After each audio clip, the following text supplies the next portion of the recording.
Dyne ఇన్ బార్ pitch పై టాస్ గెలిచిన క్రికెటర్. పూర్తి వివరాలకు చదవండి రేపటి సాక్షి దినపత్రిక. ఏలూరు జిల్లా నూజివీడు ట్రిపుల్ ఐటీలో ఫుడ్ పాయిజన్ కలకలం రేపుతోంది. 3 రోజులుగా విద్యార్థులు అనారోగ్యానికి గురవుతుండటంతో ఆందోళన వ్యక్తమవుతోంది. 4 రోజుల్లో 714 మంది విద్యార్థులు అనారోగ్యం పాలవగా జ్వరం, కడుపు నొప్పి, వాంతులతో చికిత్స పొందుతున్నారు. హాస్టల్ మెస్ నిర్వహణ, ఆహారం సరిగా లేదని విద్యార్థులు ఫిర్యాదు చేస్తుండగా ఈ ఘటనపై కమిటీ వేశామంటోంది ట్రిపుల్ ఐటీ యాజమాన్యం. డేస్ నుంచి నా ఫ్రెండ్స్ అందరికీ ఇలాగా మోషన్స్ ఎక్కువ అవ్వడము, స్టమక్ పెయిన్, తర్వాత ఫీవర్ అలా వస్తుంది సార్, టెంపరేచర్ పెరిగిపోయి. కానీ ఇంకా హాస్పిటల్కి వచ్చేసి వస్తున్నారు, అప్పటికే మెడిసిన్స్ ఇచ్చినా తగ్గట్లేదు. ఎలా ఉంది హెల్త్ కండిషన్స్ ఏం అలానే ఉంది. ఇంకా ఇప్పుడు ఈరోజు సెకండ్ టైం సార్ రావటము. ఇంకా వాళ్ళ ఇంటికి వెళ్ళిపోదామని వాళ్ళ పేరెంట్స్ తీసుకెళ్ళిపోవడానికి వస్తున్నారు. ఇంకా అలాగే నా 2 ఫ్రెండ్స్ క్యాంపస్లో ఫుడ్ పాయిజనింగ్ తర్వాత ఫీవర్స్ ఉన్నాయి అనేది వెంటనే ఆనరబుల్ కలెక్టర్ గారి ఆదేశాల ప్రకారం నేను ఇక్కడికి రావడం జరిగింది.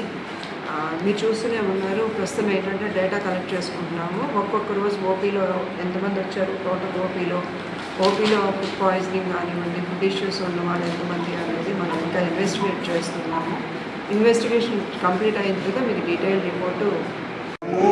ఈ పిల్లల కోసం అని లో స్పైస్ ఫుడ్ పెట్టమని చెప్పాము.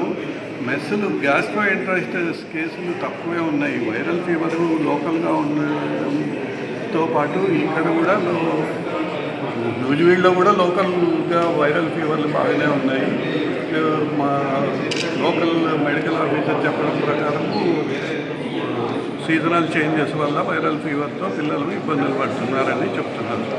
లాస్ట్ 2 days నుండి 150-200 అలా ఓపీకి వచ్చి వెళ్ళిన వాళ్ళు, సీరియస్ సిమ్టమ్స్ ఉన్న 5-6 మంది హాస్పిటల్లోనే ఉన్నారు. ఇంకో 20-30 మందికి కొంచెం క్రిటికల్గా, అంటే 3 రోజులు వచ్చినట్లున్నారు వాళ్ళు వరుసగా హాస్పిటల్కి.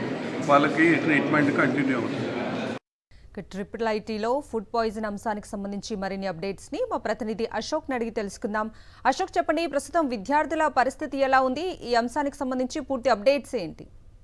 గడిచిన 4 రోజులుగా నూజివీడు ట్రిపుల్ ఐటీకి సంబంధించిన విద్యార్థులు ఎవరైతే ఉన్నారో వారిలో 4 రోజుల్లో సుమారు 714 మంది విద్యార్థులు అనారోగ్యానికి అయితే గురయ్యారు. దీనికి ప్రధానంగా విద్యార్థులు చెప్తుంది ఏదైతే ఉందో, మెస్ లో సరైన నిర్వహణ లేదు, ఆహారం హైజీనిక్ గా లేదు, దీనివల్ల ఫుడ్ పాయిజనింగ్ అయ్యి తాము ఇబ్బంది పడుతున్నామని విద్యార్థులు ఆరోపిస్తారు. ఈ నేపథ్యంలోనే అధికారులు విచారణకు ఆదేశించారు. అదే సమయంలో డిఎంఎన్హెచ్ఓ సరిష్ట కూడా ఘటనా స్థలానికి చేరుకున్నారు. నూజివీడు ట్రిపుల్ ఐటీలో ఉన్న మెస్ కు సంబంధించి మెస్ లో అన్ని విభాగాలను కూడా పరిశీలించారు.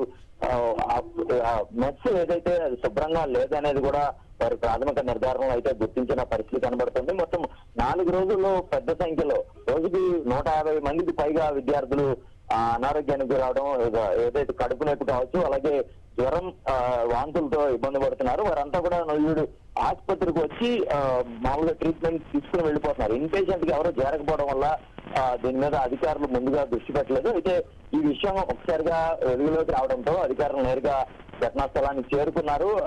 నూజివీడు ట్రిపుల్ ఐటీలో ఉన్న పరిస్థితులన్నింటిలో కూడా అధికారులు పర్యవేక్షించారు. దీనికి సంబంధించి డిఎంఎన్హెచ్ఓ ఇప్పటికే ఒకసారి స్పష్టంగా చెప్పిన పరిస్థితి. ఘటనకు సంబంధించి అధికారులకు షోకాజ్ నోటీసు కూడా జారీ చేశామని చెప్తున్నారు. మెస్ కు సంబంధించి నిర్వహణ సరిగా లేదు, ఆహారం వండే ప్రాంతాలు కావచ్చు, లేదంటే ఆ పాత్రలు కావచ్చు, వాటిని పూర్తిగా శుభ్రంగా కూడా చేయట్లేదని వారు కొంత గుర్తించిన పరిస్థితి. దీని మీద పూర్తి స్థాయిలో విచారణ అయితే కూడా అధికారులు కొనసాగిస్తున్న పరిస్థితి కనబడుతుంది. అయితే సుమారు 700 మందికి పైగా విద్యార్థులు 4 రోజుల్లో అస్వస్థతకు గురవడం మాత్రం తీవ్ర కలకలం రేపిందనే చెప్పుకోవచ్చు. Right Ashok, thank you.